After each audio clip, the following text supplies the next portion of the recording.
తాకట్లో ఉన్న బంగారాన్ని విడిపించి ఆ రోజున మార్కెట్ ధర కట్టి మిగిలిన డబ్బును మీకు అందిస్తుంది కొమ్మూరి గోల్డ్.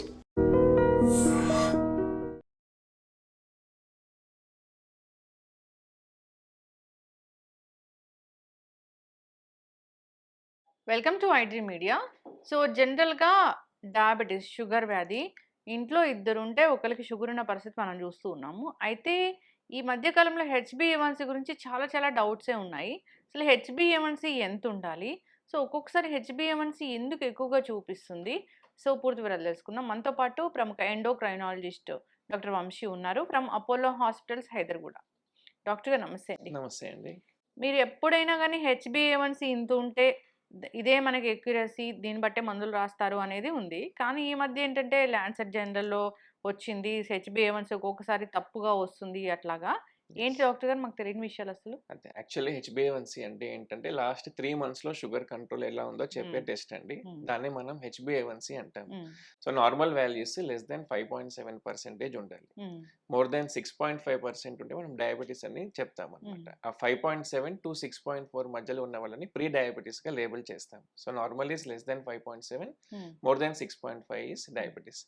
కానీ ప్రతిసారి హెచ్బిఏవన్సీ అనేది అక్యురేట్ అంటే చెప్పలేము. హ్మ్. దాంట్లో కూడా ఫాల్స్ పాజిటివ్స్, ఫాల్స్ నెగటివ్స్ అనేవి ఉంటాయి. హ్మ్. సో మనకు ఐరన్ డెఫిషియన్సీ అనీమియాలో, బి12 డెఫిషియన్సీ అనీమియాస్‌లో ఫాల్స్‌గా హై చూపిస్తుంది హ్మ్. హెచ్బిఏవన్సీ. సో వాళ్ళకి ఫాస్టింగ్, పోస్ట్ లంచ్, ఓజీటీటీ ఏ టెస్ట్ చేసినా కూడా నార్మల్ వస్తుంది కానీ ఉట్టి హెచ్బిఏవన్సీ చేస్తే మాత్రం ఎప్పుడు కొద్దిగా ఎక్కువ చూపిస్తుంది. హ్మ్. అది చాలా కామన్ కండిషన్. సో హెచ్బిఏవన్సీ టెస్ట్ చూసేటప్పుడు మనం హిమోగ్లోబిన్ లెవెల్స్ కూడా చూసుకోవాలి. హ్మ్. అది కాకుండా కొన్ని సికిల్ సెల్ అనీమియా అంటాం. హ్మ్. సికిల్ సెల్ అనీమియాలో ఏమవుతుందంటే RBC normal life span 120 days. హ్మ్. మనకి హిమోలైటిక్ అనీమియాస్‌లో అది 80 డేస్, 90 డేస్‌కి పడిపోతుంది. హ్మ్. అట్లాంటి కండిషన్స్‌లో హెచ్బిఏవన్సీ ఫాల్స్‌గా లో చూపిస్తుంది. హ్మ్. సో ఈ హెచ్బిఏవన్సీ అంటే కూడా ఆర్బీసీ లైఫ్ స్పాన్ మీద డిపెండెంట్ ఉంటుంది. సో హ్మ్. Normal 120 days. మనకి అనీమియాస్‌లో 120 డేస్ కాస్త 150, 160 అవుతుంది కాబట్టి ఫాల్స్‌గా హై చూపిస్తుంది. హిమోలైటిక్ కండిషన్స్ ఎక్కడైతే ఆర్బీసీస్ బ్రేక్ అయిపోతాయో ఆ కండిషన్స్‌లో ఫాల్స్‌గా లో చూపిస్తుంది. ఇప్పుడు లేకుంటే విటమిన్ సి యేసుకుంటారు ఆ! కొంతమంది. అట్లాంటి కండిషన్స్‌లో కూడా ఆస్కార్బిక్ యాసిడ్ హ్మ్. హెచ్బిఏవన్సీలో ఇంటర్ఫియరెన్సెస్ ఉంటాయి. హ్మ్. సో ఒక పేషెంట్‌ని కంప్లీట్‌గా చూడాలి. హిమోగ్లోబిన్ వాల్యూస్, హ్మ్. Patient symptoms, fasting, post lunch అన్నీ చూసుకొని మనం వి విల్ లేబుల్ యాస్ హ్మ్. డయాబెటికా కాదా ఇవన్నీ ఫ్యాక్టర్స్ పరిగణలో తీసుకొని will depend on the test. హ్మ్. అంటే మొత్తము కంప్లీట్ బ్లడ్ పిక్చర్ అంతా చూస్తారు. కంప్లీట్ బ్లడ్ పిక్చర్‌తో హ్మ్. కూడా కోరిలేట్ చేసుకోవాలి ఆ! ఆల్వేస్ హెచ్బిఏవన్సీ. హ్మ్. ఎస్పెషల్లీ ఆ హ్మ్. ఫాస్టింగ్, పోస్ట్ లంచ్‌కి హెచ్బిఏవన్సీ వాల్యూస్‌కి సంబంధం లేనప్పుడు హ్మ్. అవి ఎక్కువుండి ఇది నార్మల్ ఉన్నా, ఇది ఎక్కువుండి అవి నార్మల్ ఉన్నా హ్మ్. హిమోగ్లోబిన్ ఇవన్నీ కూడా చూసుకోవాలి. ఇప్పుడు 5.7-6.4 వరకు డాక్టర్ గారు. అవునండి. 6.4 ఉంటే? 6.4 ఉన్నా కూడా more than or equal to 6.5 we call it as diabetes. ఆ! We label as diabetes. ఆ! ఆ మిగతా 5.7-6.4 ఆ! ప్రీ డయాబెటిస్ అంటాం. ఆ! ప్రీ డయాబెటిస్ కూడా equally important. Hmm. Pre diabetes స్టేజ్‌లో గనక మనం జాగ్రత్త పడకుంటే దట్ ఈవెన్చువల్లీ డయాబెటిస్‌లో ల్యాండ్ అవుతారు. హ్మ్. ప్రీ డయాబెటిస్‌లో కూడా డయాబెటిక్ కాంప్లికేషన్స్ అన్నీ కూడా రావచ్చు హ్మ్. పేషెంట్స్‌కి. కార్డియాక్ ఇష్యూస్ రావచ్చు. డయాబెటిక్ న్యూరోపతి, రెటినోపతీస్ అన్నీ కూడా రావచ్చు. So hmm. Pre diabetes is equally important. Neglect చేయొద్దు. హ్మ్. ప్రీ డయాబెటిస్‌లో డైటరీ హ్యాబిట్స్, లైఫ్ స్టైల్ గనక మనం మార్చుకోగలిగితే ఆ హ్మ్. ప్రీ డయాబెటిస్ నుంచి నార్మల్‌కి ఎళ్తాము. లేదంటే డయాబెటిస్‌లో ల్యాండ్ అవుతుంది. ఇప్పుడు ప్రీ డయాబెటిక్ కండిషన్ వచ్చింది. అంటే 6.4 వరకు వాళ్ళకి హెచ్‌బిఏవన్సీ ఉంది. అవును. ఫాస్టింగ్ గూడా కొంచెం ఎక్కువగానే చూపిస్తుంది. అవును. 100 పైన చూపిస్తుంది హ్మ్. అన్నప్పుడు నా వాళ్ళకి మందులు రాస్తారా? లేకపోతే సో ఎట్లాగా? యూజువల్‌గా ప్రీ డయాబెటిస్ ఫస్ట్ టైమ్ మనకు పేషెంట్ వచ్చినప్పుడు వాళ్ళకి హ్మ్. డైట్, లైఫ్ స్టైలే చెప్తామండి. Hmm. So diet important. Hmm. Carbohydrates తగ్గించాలి. హ్మ్. రైస్ ఒకటే పూట తీసుకోవాలి. Hmm. Plate method is the common method. డయాబెటిక్స్‌కి అడ్వైస్ చేస్తాము. Hmm. Half plate should be vegetables. దాంట్లో కూడా దుంప కూరలు కాకుండా, ఆలుగడ్డలు అట్లాంటివి కాకుండా హ్మ్. 1/4 ప్లేట్‌లో మాత్రమే rice or chapati carbohydrate restrict చేయాలి. హ్మ్. 1/4 ప్రోటీన్ ఉండాలి ఖచ్చితంగా. ఈ హ్మ్. ప్రోటీన్ ఉంటే ఆకలి తీరుతుంది. షుగర్ స్పైక్స్ కాకుండా ఉంటాయి. హ్మ్. పప్పు, paneer, soya beans, egg whites, hmm. Chicken these all are good sources of protein. Hmm. ఇది ప్లస్ అట్‌లీస్ట్ 150 minutes of physical activity per week. Hmm. వారానికి 150 నిమిషాలు. హ్మ్. డైలీ 30 మినిట్స్ అన్నా అట్లా వారానికి 5 రోజులు నడిచినా కూడా హ్మ్. చాలా స్టడీస్ ఏం చెప్పాయంటే వాళ్ళ ప్రీ డయాబెటిస్ టు డయాబెటిస్ పోవడాన్ని హ్మ్. ఆపుతుందన్నమాట. కొన్ని rare conditions we still treat pre diabetes. Hmm. ఇంతకుముందు ప్రెగ్నెన్సీలో వాళ్ళకి డయాబెటిస్ వచ్చినా, ఆహా! జెస్టేషనల్ హిస్టరీ డయాబెటిస్ ఉన్నా we will treat. Strong family history ఇంట్లో హ్మ్. అందరికీ డయాబెటిస్ ఉన్నా ఈవెన్చువల్‌గా వాళ్ళకి డయాబెటిస్ వచ్చే రిస్క్ ఉంటుంది. హ్మ్. ప్లస్ మనకు వెయిట్ ఎక్కువ ఉన్న ఒబేసిటీ ఉన్న, హ్మ్. బిఎంఐ మోర్ దాన్ 30 ఉన్న స్మాల్ డోస్తో ట్రీట్ చేసి డయాబెటీస్ ల్యాండ్ కాకుండా చూసుకుంటాం. బట్ ఓ. నాట్ అందరిలో. ఉమ్. జీడిఎం ఉన్న, ఒబేసిటీ ఉన్న, స్ట్రాంగ్ ఫ్యామిలీ హిస్టరీ ఉన్న ప్రీ డయాబెటిక్ స్టేజ్లో కూడా we will treat. Pre diabetic stage లో కూడా మందులు ఉంటాయా? మందులు ఉంటాయి. సింపుల్ గ్లైకోమెట్ అని పెడతాం, మెట్ఫార్మిన్. సో మెట్ఫార్మిన్ తోటి ఇన్సులిన్ సెన్సిటివిటీ పెరుగుతుంది. సో మెయిన్ ప్రాబ్లం ఏంది డయాబెటీస్, టైప్ 2 డయాబెటీస్ లో ఏంటంటే వెయిట్ వల్ల ఇన్సులిన్ ఉత్పత్తి జరిగినా కూడా అది సరిగ్గా పనిచేయట్లేదు. రెసిస్టెన్స్ అంటాం, ఇన్సులిన్ రెసిస్టెన్స్ అంటాం. So insulin resistance is the main problem in type 2 diabetes. ఉత్పత్తి బాగానే ఉంటుంది ప్యాంక్రియాస్ లో, కానీ వాళ్ళు వెయిట్ ఉండడం వల్ల అది పనిచేయట్లేదు సరిగ్గా. ఇన్సులిన్ సరిగ్గా పనిచేయకుంటే షుగర్ లెవెల్స్ అట్లనే ఉండిపోతాయి, సెల్స్ పీల్చుకోవు. ఇదంతా కూడా ఫ్యాట్ లో మన లివర్ లో డిపాజిట్ అయ్యి ఫ్యాటీ లివర్, ఇవన్నీ సైకిల్ అన్నమాట. So weight if you are able to break, ఇవన్నీ కూడా తగ్గుతాయి. ఎప్పుడైనా ఇన్సులిన్ సెన్సిటివిటీ పెంచే డ్రగ్స్ మెట్ఫార్మిన్ అనేది యూజువల్ గా పెడతాం. ఆ కొన్ని రోజులకేనా డాక్టర్ గారు? అది డిపెండ్స్, వాళ్ళ డైట్ లైఫ్ స్టైల్ బాగా చేసి if that overtakes medicine ఆపేసే ఛాన్స్ కేసెస్ కూడా చాలా ఉంటాయి. 6.4 ఉంటే 6.7 6.4 దాటడం ఎంత టైం పట్టదు కదా? ఎంత టైం యూజువల్ గా 3 months కి ఒకసారి చేసుకోమంటాము. హెచ్బిఏవన్సీ రైజింగ్ ట్రెండ్ ఉన్న, డైట్ లైఫ్ స్టైల్ తో తగ్గట్లేదన్నా we may start sometimes. Yes. So అసలు డయాబెటిక్ పేషెంట్స్ కొంచెం కూడా తీపి తినకూడదా? అట్లేం లేదండి, with moderation anything is good. Okay, so మనకు డైలీ మనం ఏం చెప్తామంటే వాళ్ళు ఎన్ని క్యాలరీస్ తీసుకుంటారో దాంట్లో 500 క్యాలరీస్ తక్కువ తీసుకోవాలి డయాబెటిక్స్ పేషెంట్స్. 500 to 700 క్యాలరీస్ వాళ్ళ నార్మల్ ఏజ్ కి, వాళ్ళ నార్మల్ జెండర్ కి ఎంత తీసుకోవాలో 500 to 700 క్యాలరీస్ తక్కువ తీసుకుంటే సరిపోతుంది. ఓకే, దాంట్లో కూడా portions important. 50% to 60% calories carbohydrate నుంచి రావాలా, 20% ప్రోటీన్ నుంచి రావాలా, 10% ఫ్యాట్ నుంచి రావాలా. సో ఈ ప్రపోర్షన్ గా సరిగ్గా మెయింటైన్ చేస్తే there should not be any problem. సరే, ఇప్పుడు గ్లైసిమిక్ ఇండెక్స్ అని అంటాం. So glycemic index, low glycemic index ఉన్న ఫుడ్స్ తీసుకోవాలి. అసలు తీపి తీసుకోవద్దు అని ఎక్కడ లేదు, but with moderation low glycemic index foods తీసుకుంటే, బ్యాలెన్స్డ్ గా తీసుకుంటే sugar levels will be under control. Doctor గారు, డయాబెటీస్ వచ్చింది అంటే ఇప్పుడు కొత్త మందులు వచ్చాయి, ఒక 3-4 నెలలు తీసుకుంటే పూర్తిగా తగ్గిపోతుంది అంటున్నారు. ఏం మందులు నిజంగానే తగ్గిపోతుందా? ఇప్పుడు రివర్సల్ అనేది చూస్తున్నాము. మనం రివర్సల్ అని చెప్పాలంటే వితౌట్ ఎనీ మెడికేషన్ కనీసం 3 months HbA1c 6.5 లోపు ఉంటే we call it as diabetic reversal. ఒకప్పుడు అది ఓన్లీ చదువుకోవడానికి ఉండేది, కానీ but now it is possible. మనం ఇందాక డిస్కస్ చేసినట్టు main problem is weight gain. So ఇప్పుడు వెయిట్ గెయిన్ ట్యాకిల్ చేసే డ్రగ్స్ వచ్చాయి, సెమాగ్లూటైడ్, ఓజెంపిక్, మౌంజర్, ఇవన్నీ మీరు వినే ఉంటారు. సో ఈ డ్రగ్స్ జిఎల్పి అనలాగ్స్ అంటాము. అవి ఆకలి తగ్గిస్తుంది, నెక్స్ట్ స్టమక్ కెపాసిటీ తగ్గిస్తుంది, ఇన్సులిన్ సెన్సిటివిటీ పెంచుతుంది, ఇన్సులిన్ పనిచేసే తీరు పెరుగుతుంది అనమాట. సో దానివల్ల వీఆర్ సీయింగ్ ఒక 6 months వాడితే 10 to 15% వెయిట్ లాస్ కూడా చూస్తున్నాం. సో ఆటోమేటిక్ గా వెయిట్ లాస్ అయితే we are tackling the main problem in type 2 diabetes. Weight loss అవుతే ఇన్సులిన్ సెన్సిటివిటీ పెరిగి ఇన్సులిన్ పనిచేసే తీరు పెరుగుతుంది కాబట్టి sugars are also getting under control. General గా కూడా ఓన్లీ డ్రగ్స్ హెల్ప్ చేయవు.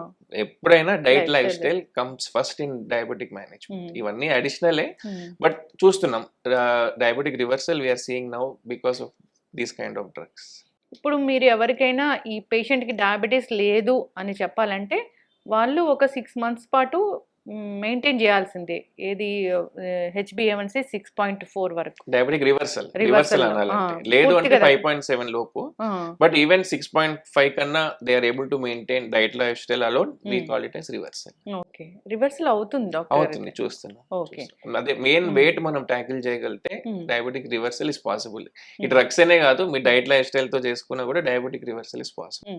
పూర్తిగా మందులు మానేసే ఎంత రేంజ్కి వెళ్ళొచ్చు? మానేసే రేంజ్ కూడా వెళ్ళొచ్చు. ఓకే, ఇప్పుడు ఫ్యాట్ అంటే ఎప్పుడు ఇక్కడ పొట్ట దగ్గర ఫ్యాటే ఎక్కువగా మన షుగర్ కి కాజ్ అవుతుంది అంటున్నారు. ఎందుకు డాక్టర్? మనకు 2 types ఆఫ్ ఫ్యాట్ ఉంటుంది. ఒకటి సబ్క్యూటేనియస్ ఫ్యాట్ అంటే స్కిన్ కింద ఉండే ఫ్యాట్, ఇంకోటి విజరల్ ఫ్యాట్ అంటాం. విజరల్ ఫ్యాట్ అంటే పొట్ట చుట్టూ లోపల ఉండే ఫ్యాట్. అబ్డామినల్ ఆర్గన్స్ చుట్టూ ఉండే ఫ్యాట్ ని ఇంట్రా అబ్డామినల్ ఫ్యాట్ అంటాం. ఆ ఫ్యాట్ ఈస్ హైలీ డేంజరస్. ఆ ఫ్యాట్ చాలా యాక్టివ్ ఉంటుంది. సో ఆ ఫ్యాట్ అంతా బ్రేక్ డౌన్ అయ్యి ఫ్యాటీ యాసిడ్స్ అంటాము. ఫ్యాటీ యాసిడ్స్ వల్ల లివర్ లో కొలెస్ట్రాల్ చేరుతుంది, ఫ్యాటీ లివర్, మా ఇన్సులిన్ రెసిస్టెన్స్, ఈ సైకిల్ అంతా కంటిన్యూ అవుతుంది. సో స్కిన్ కింద ఉండే ఫ్యాట్ ఈస్ ఆల్వేస్ గుడ్, ఈ పొట్ట చుట్టూ ఉండే ఫ్యాట్ ఈస్ బ్యాడ్. ఈ ఫ్యాట్ వల్లనే కార్డియాక్ ఈవెంట్స్ కానీ, డయాబెటీస్ కానీ ఇవన్నీ వస్తాయి. So intra abdominal fat is always bad, అది యాక్టివ్ ఉంటుంది. జనరల్‌గా గూడా డయాబెటిక్ పేషెంట్స్ ఫాలో అప్ అనేది చాలా చాలా ఇంపార్టెంట్ అని చెప్తూ యెస్. ఉంటారు. అసలు ఎన్నాళ్ళకి ఒకసారి రావాలి? యెస్. సో, డయాబెటిస్ అంటే షుగర్ కంట్రోల్ ఒకటే కాదు. సో, హ్మ్. డయాబెటిస్ వల్ల వచ్చే కాంప్లికేషన్స్‌ని కూడా మనం స్క్రీన్ చేయాలి. హ్మ్. అది 2 టైప్స్ ఉంటది. మైక్రోవాస్కులర్ అంటే స్మాల్ బ్లడ్ వెసిల్స్ ఎఫెక్ట్ అయ్యే కాంప్లికేషన్స్. న్యూరోపతి, రెటినోపతి, హ్మ్. కిడ్నీస్ ఎఫెక్ట్ అవ్వడం, హ్మ్. రెటినా ఎఫెక్ట్ అవ్వడం, కాళ్ళ మంటలు అవన్నీ చెప్తారు కదా! సో, హ్మ్. ఆ కాంప్లికేషన్స్. హ్మ్. నెక్స్ట్ మైక్రోవాస్కులర్ కాంప్లికేషన్స్ అంటే స్ట్రోక్స్, హార్ట్ హ్మ్. అటాక్స్ ఇట్లాంటివి. సో, డయాబెటిక్ పేషెంట్ వచ్చినప్పుడు షుగర్ హ్మ్. కంట్రోల్ ఒకటే కాదు, హ్మ్. డయాబెటిక్ కాంప్లికేషన్స్ కూడా స్క్రీన్ చేయాలి. హ్మ్. పేషెంట్ వచ్చినప్పుడల్లా న్యూరోపతి ఉందా చూస్తాము, హ్మ్. ఫండస్ ఎగ్జామినేషన్ చేస్తాము, హ్మ్. రెటినోపతి, యూరిన్‌లో ఏమన్నా ప్రోటీన్ పోతుందా వి హ్మ్. Will test. వాళ్ళ సిమ్టమ్స్ బట్టి కార్డియాక్ ఎవాల్యుయేషన్ ఇవన్నీ హ్మ్. కూడా చేస్తాము. హ్మ్. సో, కనీసం ఒక 3-6 మంత్స్ హ్మ్. ఫాస్టింగ్, పోస్ట్ లంచ్, హ్మ్. హెచ్‌బీ1సి, హ్మ్. న్యూరోపతి ఎగ్జామినేషన్, హ్మ్. ఫండస్ ఇయర్లీ వన్స్ అన్నా ఒకసారి హ్మ్. చూసుకోవాలి. యూరిన్‌లో ప్రోటీన్ ఏమన్నా వెళ్తుందా కూడా ఇయర్లీ వన్స్ అన్నా హ్మ్. ఒకసారి చూసుకోవాలి. గుండె చెకప్ కూడా చేయించుకోవాల్సిందే. గుండె చెకప్ వాళ్ళకి సిమ్టమ్స్ ఉంటే చేయిస్తాము. హ్మ్. లేకుంటే హార్ట్ ఫెయిల్యూర్‌కి స్క్రీన్ చేస్తాం. హ్మ్. ఒక్కసారి డయాబెటిక్స్‌లో టిపికల్‌గా అందరికి వచ్చినట్టు పెయిన్ రాదు. రాదండి. వాళ్ళకి న్యూరోపతి ఉంటుంది కాబట్టి, హ్మ్. అందుకని సిమ్టమ్స్ ఉన్నా లేకున్నా కూడా సమ్‌టైమ్స్ ఆయాసం వచ్చినా, ఏ హ్మ్. నాన్ స్పెసిఫిక్ సిమ్టమ్ వచ్చినా కూడా విల్ హ్మ్. స్క్రీన్ ఫర్ హ్మ్. Cardiac issues. Heart failure screening అంటే ఎట్లాంటి టెస్ట్‌లుంటాయి? NT-proBNP అని ఒక టెస్ట్ హ్మ్. ఉంటుందండి. దాన్ని వి విల్ స్క్రీన్. హ్మ్. అంటే బ్లడ్ టెస్టా? అమెరికన్ ఆ! Blood test. American diabetic association కూడా హ్మ్. ఆ టెస్ట్ ఇంక్లూడ్ చేసింది. హ్మ్. కంపల్సరీ స్క్రీన్ చేయాల్సిన దాంట్లో. హ్మ్. టిపికల్ చెస్ట్ పెయిన్ రాదు కాబట్టి చాలా దెబ్బ తిన్నాకనే తెలుస్తుంది హ్మ్. వాళ్ళకి. ఒక్కసారి ఏంటి? సడన్ కార్డియాక్ డెత్స్ కూడా హ్మ్. డయాబెటిక్స్‌లో కామన్. అవును. అందరికి వచ్చినట్టు చెమటలు, టిపికల్ పెయిన్ హ్మ్. అనేది వాళ్ళకి రాదు. హ్మ్. NT-proBNP అని test okay. For heart failure. హ్మ్. అది కూడా ఒక స్క్రీన్ చేస్తాం. ఓకే. ఈ కాంప్లికేషన్స్ అన్నీ కూడా స్క్రీన్ చేయాలి. ఓకే. షుగర్ లెవెల్స్ కంట్రోల్‌లో పెట్టుకోవాలి. ఎప్పుడు కాళ్ళల్లో ఒక టింగ్లింగ్ సెన్సేషన్ ఉంటది యెస్. అనేది అవును. చెప్తూ ఉంటారు. అది ఎట్లా తగ్గిస్తారు డాక్టర్ గారు? అదే డయాబెటిక్ న్యూరోపతి అండి 30% ఆఫ్ డయాబెటిక్ పేషెంట్స్‌కి హ్మ్. ఉంటుంది. హ్మ్. అది మల్టీ ఫ్యాక్టరల్ చాలా ఫ్యాక్టర్స్ విల్ హ్మ్. కాంట్రిబ్యూట్ టు ఆ హ్మ్. టింగ్లింగ్. ఒకటి షుగర్ కంట్రోల్ లేకపోవడం, హ్మ్. నెక్స్ట్ హైపర్‌టెన్షన్, హ్మ్. నెక్స్ట్ కొలెస్ట్రాల్, హ్మ్. Next alcoholism, next B12 deficiencies. హ్మ్. సో వెజిటేరియన్స్‌లో గాని హ్మ్. మెట్ఫార్మిన్ అన్నాను కదా! ఆ టాబ్లెట్ వాడే వాళ్ళలో కూడా బి12 డెఫిషియన్సీస్ ఉంటాయి. హ్మ్. సో ఇవన్నీ కూడా మనం కరెక్ట్ చేసుకోవాలి. షుగర్ హ్మ్. కంట్రోల్, బీపీ, కొలెస్ట్రాల్, ఆల్కహాల్ అవన్నీ అవాయిడ్ చేయడం, హ్మ్. బి12 ఇవన్నీ సప్లిమెంట్స్ చేస్తే హ్మ్. 90% వాళ్ళలో తగ్గుతుంది. ఇంకా హ్మ్. లేకుంటే న్యూరోపతిక్ స్పెసిఫిక్ డ్రగ్స్ కూడా ఉంటాయి. హ్మ్. సింప్టమ్స్ తగ్గించడానికి డ్రగ్స్ కూడా ఉంటాయి. డాక్టర్ గారు, ఈ మెట్ఫార్మిన్ వాడే వాళ్ళు చాలా మంది ఒక కాంప్లికేషన్ చెప్తూ ఉంటారు. వాళ్ళకెప్పుడు డయేరియా ఉంటది అని. డైరియా. దాన్ని ఎట్లా తగ్గిస్తారు? డయేరియా ఇస్ కామన్ అండి. హ్మ్. మెట్ఫార్మిన్ తోటి గ్యాస్ట్రోఇంటెస్టైనల్ సైడ్ ఎఫెక్ట్స్ ఆర్ హ్మ్. కామన్. సో దానికి మనం ఏం చేస్తామంటే స్టార్ట్ చేయడం తక్కువ డోస్‌తో స్టార్ట్ చేస్తాం. హ్మ్. 2 గ్రామ్స్ వరకు వెళ్ళొచ్చు ఫుల్ డోస్. హ్మ్. ఇవి యూజువల్లీ స్టార్ట్ 500 ఎంజీతో స్టార్ట్ చేసి స్లోగా పెంచుకోవడం ఒకటి. హ్మ్. ఇంకోటి సస్టైన్ రిలీజ్ టాబ్లెట్ పెడతాము. హ్మ్. సస్టైన్ రిలీజ్ టాబ్లెట్స్‌తో కూడా ఈ డయేరియా అనేది తక్కువ ఉంటుంది. హ్మ్. మోర్ ఇంపార్టెంట్ థింగ్ వాళ్ళు ఫైబర్ ఇంటేక్ డైట్‌లో చూసుకోవాలి. హ్మ్. సో వాటర్ బాగా తాగాలి. డీహైడ్రేషన్ ఉండొద్దు. హ్మ్. ఫైబర్ ఇంటేక్ అంటే చియా సీడ్స్ గాని, మెంతులు, గ్రీన్ హ్మ్. లీఫీ వెజిటబుల్స్ ఇవన్నీ hmm. Are very good sources of fibre. Chick hmm. Peas, beans ఇవన్నీ. So dietary changes, hydration, fibre content సరిగ్గా తీసుకొని సస్టైన్ రిలీజ్ టాబ్లెట్స్ తోటి యూజువల్‌గా తక్కువ ఉంటాయి when compared to hmm. Plain metformin. ఈ హోమ్ రెమెడీస్ పనిచేస్తాయా డాక్టర్ గారు? Home remedies will add up. చాలా హ్మ్. మంది ఏం చేస్తారంటే హోమ్ రెమెడీస్ చేసి టాబ్లెట్స్ వాడడం మానేస్తారు. హ్మ్. హెచ్‌బీ1సి 11, 12 తోటి వస్తారు. హ్మ్. ఉట్టి దాని మీదనే డిపెండ్ కావద్దు. Hmm. But definitely they may add up for the glycemic control. Hmm. ఎన్నో ఎన్నో ఇప్పుడు డైట్స్ వచ్చాయి బయట. ఆ! డయాబెటిస్‌ని తగ్గిస్తామని.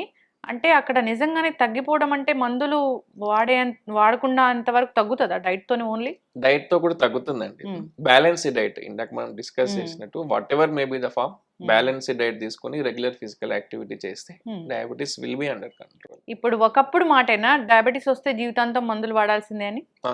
లేదు. హ్మ్. ఇప్పుడు reversal is still possible. Hmm. Reversal is possible nowadays. Hmm. ఈ మౌంజారో, సెమాగ్లూటైడ్ ఈ డ్రగ్స్ వచ్చాక హ్మ్. అదే మనం main pathology weight gain address చేస్తున్నాం కాబట్టి హ్మ్. డయాబెటిక్ రివర్సల్ అనేది చూస్తున్నాం. Hmm. We are seeing. Diabetes రాకూడదంటే?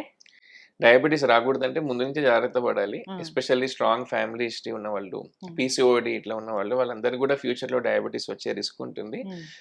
Regular physical activity, hmm. Diet cautious ఉంటే hmm. We can prevent diabetes. ఇప్పుడు మనం diabetic capital of the world అవును. అవుతున్నాం. హ్మ్. 100 మిలియన్ పీపుల్ ఇండియాలో డయాబెటిస్ ఉంది. హ్మ్. డాక్టర్ గారు, ఇప్పుడు ఏ ఏజ్ నుంచి డయాబెటీస్ కోసం టెస్ట్ చేసుకోవాలి అదే. ఇప్పుడున్న సో సిచ్యువేషన్‌లో? డయాబెటీస్ లో చాలా రకాలు ఉంటాయండి. హ్మ్. టైప్ 1, 2, 3, 4. 1 అంటే చిన్న పిల్లల్లో వస్తుంది. హ్మ్. వాళ్ళలో అసలు ఇన్సులిన్ ఉత్పత్తి అనేది జరగదు. హ్మ్. ఆటో ఇమ్యూన్ చిన్న పిల్లల్లో వస్తుంది. But type 2 is most common కాబట్టి హ్మ్. ఒకప్పుడు 45 ఇయర్స్ నుంచి టెస్ట్ చేసుకోమనేవాళ్ళు. హ్మ్. ఎవ్రీ 3 ఇయర్స్ కన్నా. ఇప్పుడు 30 ఇయర్స్‌కే తగ్గించారు ఆ హ్మ్. ఏజ్. హ్మ్. బికాస్ చిల్డ్రన్ మన బిలో 30 కూడా డయాబెటీస్ ఇన్సిడెన్స్ బాగా పెరుగుతుంది కాబట్టి హ్మ్. 30 ఇయర్స్ పైబడిన వాళ్ళు కనీసం ఎవ్రీ 3 ఇయర్స్ కన్నా ఒకసారి డయాబెటీస్‌కి చూసుకోవాలి. అది కాకుండా ఓవర్ వెయిట్ ఉన్నవాళ్ళు, స్ట్రాంగ్ ఫ్యామిలీ హిస్టరీ ఉన్నవాళ్ళు, పీసీఓడి ఉన్నవాళ్ళు, ఇంతకుముందు ప్రెగ్నెన్సీలో డయాబెటీస్ వచ్చిన వాళ్ళు ఇంకా తక్కువ ఏజ్ నుంచే స్క్రీన్ చేసుకోవాలి. ఒక్కసారి నార్మల్ ఉంటే ఎవ్రీ 3 ఇయర్స్ రిపీట్ చేసుకోవచ్చు. ప్రెగ్నెన్సీలో డయాబెటీస్ వచ్చి తగ్గిపోతే మళ్ళీ వచ్చే అవకాశం వచ్చే ఉంటదా? అవకాశం డెఫినెట్లీ ఉంటుంది. వాళ్ళు జెస్టేషనల్ డయాబెటీస్ వస్తే ఎనీ టైం వాళ్ళకి టైప్ 2 డయాబెటీస్ రావచ్చు. హ్మ్. అందుకని ఇయర్లీ ఒక్కసారన్నా వాళ్ళని టెస్ట్ చేసుకోమంటాం మేము. హ్మ్. వెయిట్ గెయిన్ అవ్వకుండా చూసుకోవాలి. వెయిట్ గెయిన్ అవ్వకుండా చూసుకోవాలి. వెయిట్ గెయిన్ అవుతే ఇన్సులిన్ రెసిస్టెన్స్ వస్తది. రెసిస్టెన్స్ ఆ! వస్తుంది. సో, దాన్ని వాడకపోవడం వల్ల ఇవన్నీ ఇష్యూస్ అనేవి వస్తూ Yes. ఉంటాయి. యెస్. చక్కటి ఇన్ఫర్మేషన్ డాక్టర్ గారు. ఫాలో అవ్వాలని కోరుకుందాం. హెచ్‌బీఏ1సీ అందరూ కూడా జనరల్‌గా హెచ్‌బీఏ1సీ ఫాస్టింగు, పోస్ట్ పాండియల్ ఇవి చేసుకొని సో, మాకు ఉందేమో అట్లా అనుకుంటూ ఉంటారు. కనీసం డాక్టర్ దగ్గరికి కూడా వెళ్ళరు. అవును. అట్లా కాకుండా వాళ్ళు మొత్తం బ్లడ్ టెస్ట్‌లు ఎన్నైతే చెప్తారో డాక్టర్స్ అవన్నీ చేయించుకుంటేనే అది ఎక్యురసీ అనేది ఉంటుంది. వచ్చిన Yes. Test Yes. అనేది. డాక్టర్ చెప్పిన దాన్ని బట్టే మనకి ఉందా డయాబెటీస్ లేదా అనేది తెలుస్తుంది. అవును. ఇప్పుడు మంచి మంచి మందులొచ్చాయి. డయాబెటీస్‌ని రివర్స్ చేసుకోవచ్చు. భయపడాల్సిన పని లేదు. హెల్తీ లైఫ్ స్టైల్ అనేది చాలా చాలా ఇంపార్టెంట్. ఫాలో అవ్వాలని కోరుకుందాం డాక్టర్ గారు. చాలా చక్కటి ఇన్ఫర్మేషన్. Thank you. ధన్యవాదాలు. And for more videos, Please subscribe to iDream. Please subscribe to iDream. Please subscribe iDream. And please subscribe to iDream. For more videos, subscribe to iDream. please like, share, and subscribe to the channel. Congratulations, iDream. subscribe to iDream. Subscribe to iDream. So subscribe to iDream Media. iDream की iDream team अंदर की huge congratulations. Please subscribe iDream Media. Please subscribe to iDream. Subscribe iDream. Please subscribe to iDream. iDream అంటే నా కళల ఛానల్ను subscribe చేసుకున్న నోరు తిరుగుతలేదు. మీరైతే గంట గుర్తు కొట్టండి. For more such videos, please subscribe to iDream. Subscribe to iDream. Please subscribe to iDream. Please subscribe iDream Media. Please do subscribe to iDream. Please subscribe to iDream Media. For best entertainment and information, please subscribe iDream. And don't forget to subscribe to iDream.